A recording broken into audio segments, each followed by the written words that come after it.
All right. Well, good afternoon. Good afternoon. So there's an old saying, be careful what you ask for, right? Be careful what you ask for. That's the lesson that the pesky lawyer learned today, wasn't it? For he was either trying to test Jesus, or as it said, he was justifying himself. He was making himself look good to Jesus and to the people that are around. Sounds like a lawyer, doesn't it? I'm an old lawyer, so I can say that. But he and the people there received something that they didn't ask for, because Jesus took the opportunity to go beyond a simple answer. He challenged them. He could have said, "Who is your neighbor?" and stopped right there, but he did a lot more, didn't he? They got something they didn't ask for. They got a mission.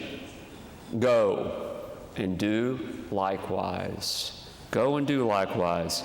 My friends, that's the same mission that we receive as well every day in our baptism. As a Christian, we receive that same mission, to go and do likewise. And so I have a question for you in that regard.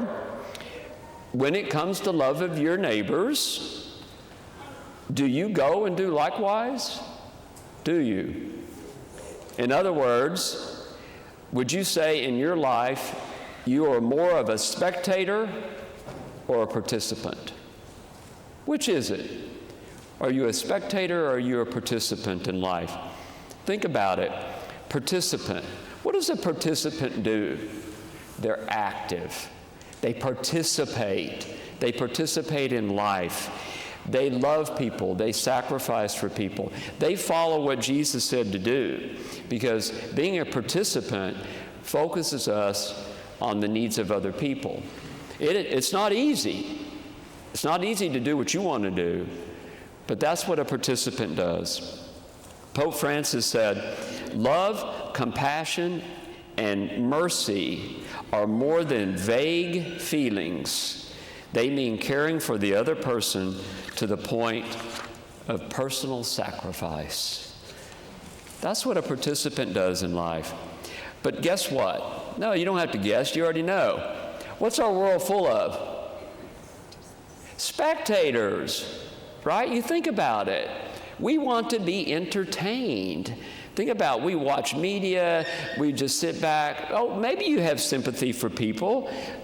It's easy to be a spectator. You can do it at home on your couch or laying in bed. You can just sit there and think, oh, this is terrible.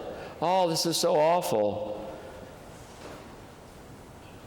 But what then? What are you going to do? That's what a spectator does. A spectator has a life that is safe and simple. And all we do is watch, but we never get on the field. We watch from the sidelines. We're not even on the sidelines, my friends. We're in the stands in terms of a game. That's what I want us to think about today, because what separates a spectator from a participant? What is it? What is it that we need to overcome to make that transition? And there's many things that keep us in the stands watching, isn't there?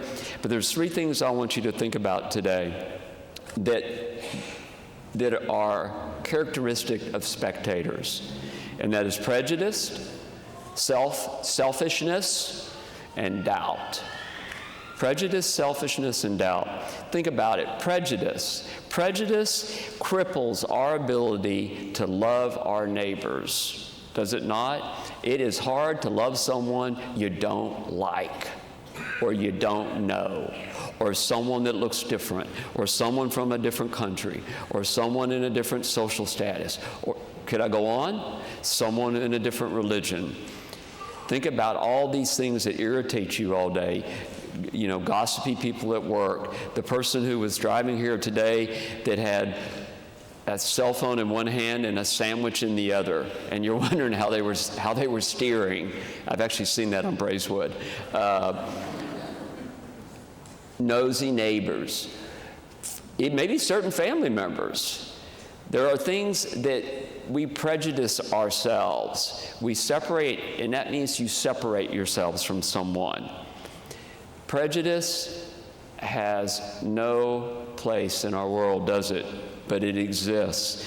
Prejudice existed back 2,000 years ago, too. You think about it, the Jewish people, the Samaritans were hated. They couldn't stand them. And think about the Samaritan himself today. Think about how easily he could have done what the priest and the Levite did, which is walk right on by. Think about it.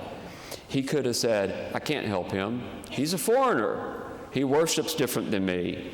He is my enemy. Why would I help him? Prejudice. Prejudice, my friends. Prejudice blinds us from seeing the beauty in all people in this world. Next, we have selfishness. Selfishness. We're busy. We're all busy. We got busy lives, busy work, school, on and on and on.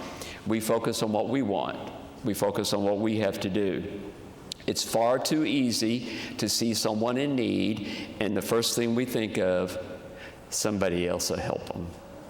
Surely someone else will stop, right? The Good Samaritan, was he busy? Of course he was busy. He could have said the same thing. He could have said, I'm trying to make money. I'm going down to Jericho to run my business. My family needs my support. I don't have time for this guy. I'm not going to waste my money on this guy. Why would I do that? Do you see? Selfishness, self-interest. No different today than it was then. But it blocks our ability to love our neighbors. And in this, doubt's a killer, because there's going to be situations in life that we have no clue how to deal with them. We don't know how to help. We don't know what to do. We could make it worse, right? You ask these things to yourself. But is doubt a convenient excuse? Is it? The Good Samaritan, go back to him again. Could he have doubted?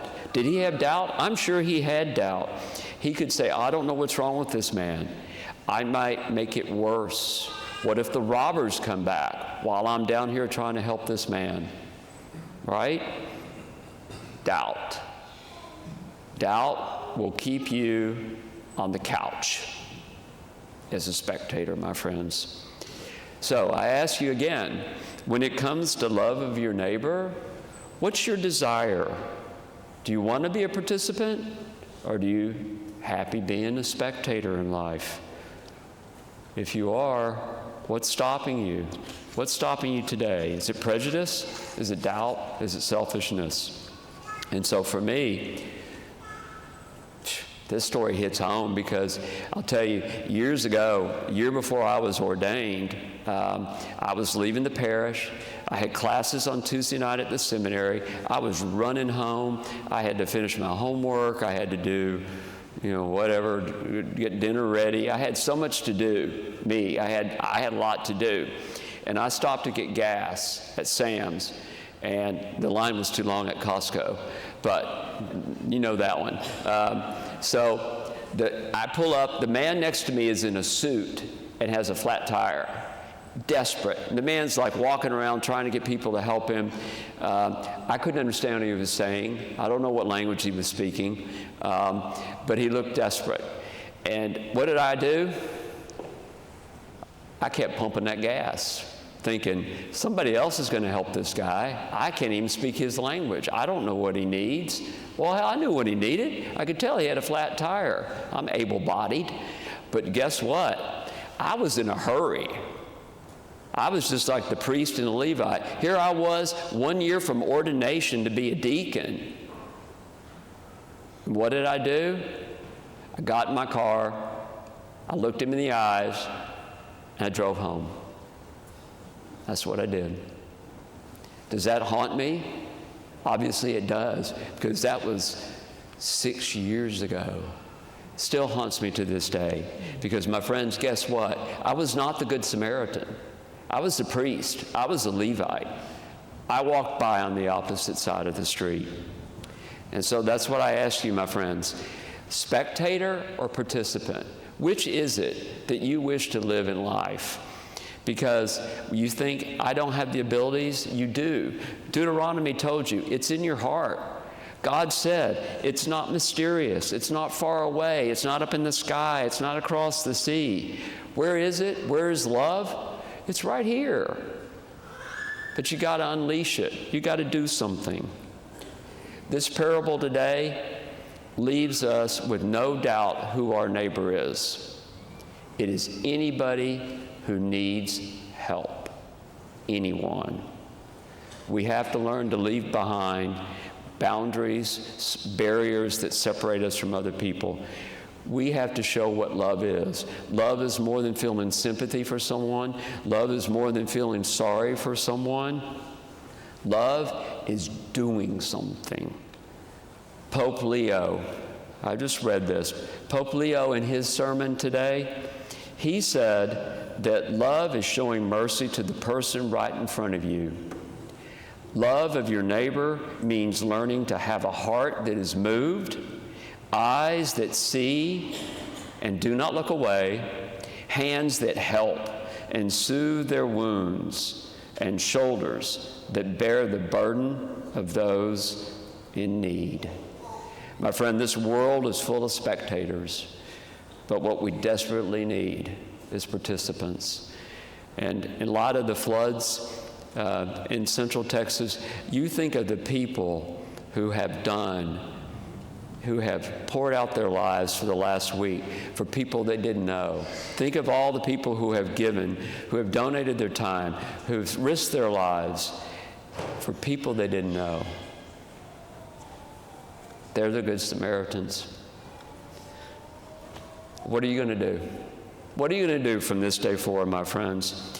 When you see someone in need, are you going to walk by on the other side? Are you going to walk on the opposite side? Or are you going to let your heart feel compassion and actually do something? Because God has written it in our hearts. It's here. As he said, you only have to carry it out. You only have to carry it out, my friends. What is our command? Go and do likewise. Amen.